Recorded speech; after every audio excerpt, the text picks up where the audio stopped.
வணக்கம், welcome to சாமி spoken English. நாம் இந்த வீடியோலையும் தினசரி ஆங்கில வாக்கியங்களை தொடர்ந்து பார்க்கலாம். நம்பர் 1, மறப்போம் மன்னிப்போம். தமிழில் அடிக்கடி பயன்படுத்துவோம். எப்படி சொல்லலாம் இது இங்கிலீஷில்? Let's forget and forgive. Let's forget and forgive. So ஃபர்கெட்னா மறக்கிறது, ஃபர்கிவ்னா மன்னிக்கிறது. சரி, அடுத்து பார்க்கலாம். அதை மறக்கிறது அவ்வளோ ஈஸி இல்லை. It is not that easy to forget it. It is not that easy to forget it. Next பார்க்க போகிறோம். நான் சொல்ல வந்ததை மறந்துட்டேன். அடிக்கடி பயன்படுத்துவோம் பேசும்போது. நான் சொல்ல வந்ததை மறந்துட்டேன். I forgot what I was about to say. I forgot what I was about to say. அடுத்து என்ன பார்க்க போறோம்? நான் இதை எப்பயாவது மறந்துருக்கேனா? எப்படி கேட்கறது? கொஸ்டினா கேட்கணும். Have I ever forgotten this? Have I ever forgotten this? Okay, ஒரு இன்ட்ரெஸ்டிங் இடியம் மரபு தொடர் கத்துக்கலாம். என்னது? Slip your mind. என்ன அர்த்தம்?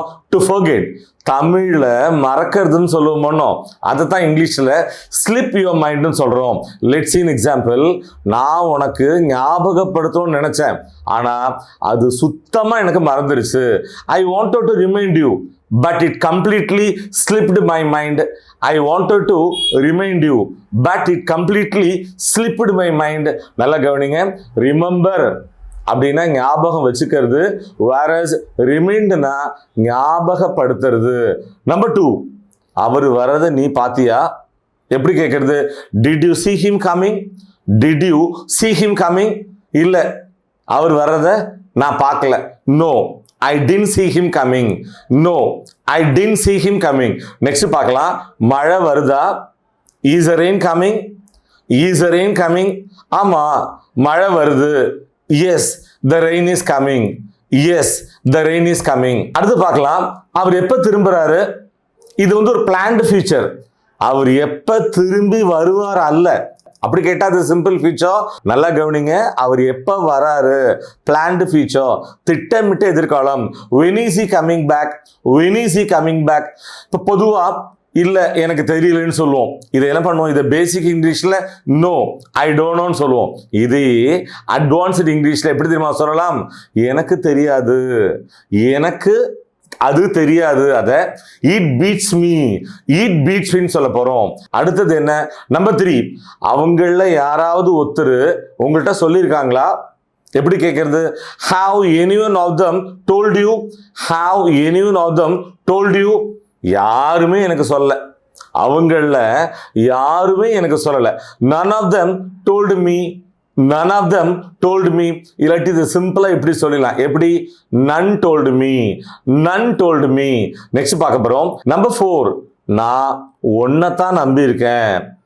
யாராவது நம்மள்ட்ட சொல்லுவாங்க, நான் ஒன்னதான் நம்பி இருக்கேன். எப்படி சொல்றது? I am counting on you. I am counting on you. நல்லா கவனிங்க. கவுண்ட் ஆன் இந்த ஃப்ரேஸ் எழுப்புக்கு நம்பர்துன்னு அர்த்தம். சரி, யாராவது நம்மள்ட்ட சொல்லுவாங்க, பதிலுக்கு நம்ம கேட்போம். இதை சொன்னோன்னே நான் உன்னை உண்மையிலேயே நம்பலாமா? எப்படி கேட்கறது? Can I really count on you? Can I really count on you? உடனே நம்ம பதில் சொல்லுவோம், நீங்க என்னுடைய விசுவாசத்தை நம்பலாம். எப்படி சொல்றது? You can count on my loyalty. You can count on my loyalty. நல்ல கவனிங்க. லாயல்ட்டி அப்படின்னா விசுவாசம் அப்படின்னு அர்த்தம். நெக்ஸ்ட் பார்க்க போறோம். நம்பர் 5, கடவுள் மேல பாரத்தை போடு. அடிக்கடி நம்மள்ட்ட எல்லாரும் சொல்லியிருப்பாங்க, நம்மளும் மற்றவங்கள்ட்ட சொல்லுவோம், கடவுள் மேல பாரத்தை போடு. எப்படி சொல்றது? Rely on God. Rely on God. Okay, இப்ப ஒரு 4 ஒகேபுலரிஸ் கத்துக்கலாம். என்னென்ன அது? நம்பர் 1, கடவுளே இல்லை அப்படின்னு சொல்லிட்டு கடவுள் மறுப்பாளர்கள் இருப்பாங்க, பகுத்தறிவாளர்கள் இருப்பாங்க, நாத்திகவாதிகள் இருப்பாங்க. அவங்களை இங்கிலீஷ்ல ஏத்தியஸ்ட்னு சொல்றோம்.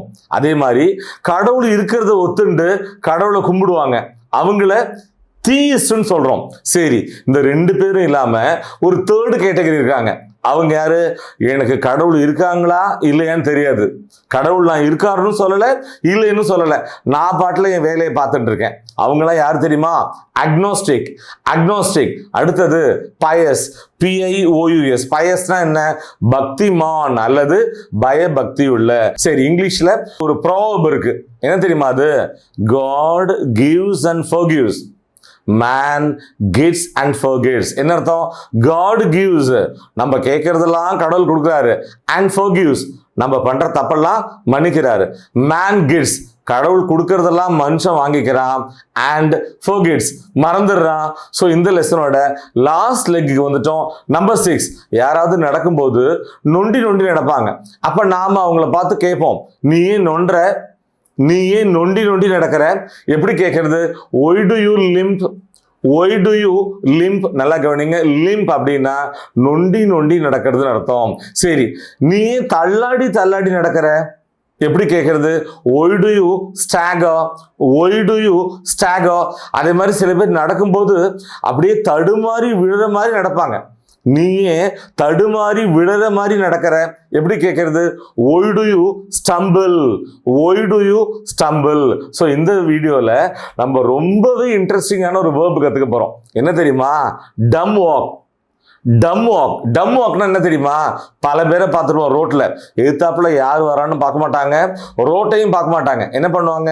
கையில செல்லை வச்சுட்டு செல்லை நோண்டிகிட்டே நடந்து போயிட்டே இருப்பாங்க. அந்த மாதிரி அக்கம் பக்கத்தை பார்க்காம எதிர்த்தாப்புல வர்றது யாருன்னு பார்க்காம செல்லுல நோண்டிகிட்டே நடந்து போறத டம் வாக் அப்படின்னு சொல்றோம். Let's in example. செல்லையே பார்த்துட்டு நடக்காத. எப்படி சொல்லலாம்? டோன்ட் டம் வாக். டோன்ட் டம் வாக். மை டியர் வியூவர்ஸ், தினசரி ஆங்கில வாக்கியங்கள், டெய்லி யூஸ் சென்டென்சஸ், இந்த வீடியோ உங்களுக்கு ரொம்பவே ஹெல்ப்ஃபுல்லாக இருந்திருக்கும்னு நாங்கள் நம்புகிறோம். மீண்டும் அடுத்த பாடத்தில் சந்திப்போம். தேங்க்யூ.